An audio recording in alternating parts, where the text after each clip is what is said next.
চাকরির সুযোগ রাজ্যের স্বাস্থ্য দফতরে।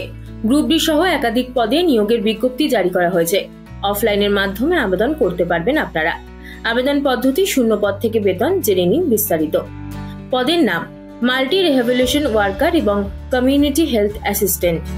শূন্য পদ মাল্টি রিহ্যাবিলিটেশন ওয়ার্কারের ক্ষেত্রে 2টি শূন্য পদ এবং কমিউনিটি হেলথ অ্যাসিস্ট্যান্টের ক্ষেত্রে 8টি শূন্য পদ।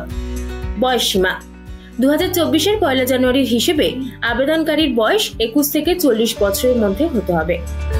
শিক্ষাগত যোগ্যতা মাল্টি রিহ্যাবিলিটেশন ওয়ার্কার এই পদে যে কোনো হাসপাতালে কমপক্ষে 2 বছরের কাজের অভিজ্ঞতা থাকতে হবে। একই সঙ্গে ফিজিওথেরাপিতে স্নাতক ডিগ্রি থাকতে হবে। স্থানীয় ভাষায় কথোপকথনের দক্ষতাও থাকতে হবে। কমিউনিটি হেলথ অ্যাসিস্ট্যান্ট এই পদে আবেদনের যোগ্য হলো মহিলা প্রার্থীরা। ভারতীয় নার্সিং কাউন্সিল দ্বারা স্বীকৃত যে কোনো প্রতিষ্ঠান থেকে এএনএম অথবা জিএনএম কোর্স থাকতে হবে। নার্সিং কাউন্সিলে নাম থাকা বাঞ্ছনীয়। বাংলা ভাষায় দক্ষ হতে হবে।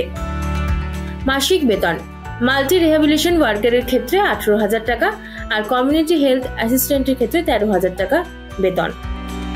আবেদন পদ্ধতি, অফলাইনের মাধ্যমে আবেদন করতে হবে। ওয়েবসাইট থেকে আবেদনপত্র ডাউনলোড করে নিতে হবে।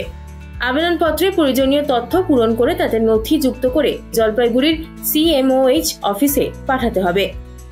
নিয়োগ পদ্ধতি, ইন্টারভিউর মাধ্যমে নিয়োগ করা হবে। মাল্টি রিহ্যাবিলিটেশন ওয়ার্কার পদে ইন্টারভিউর তারিখ হলো 28 আগস্ট আর কমিউনিটি হেলথ অ্যাসিস্ট্যান্টের পদে ইন্টারভিউর তারিখ 23 আগস্ট।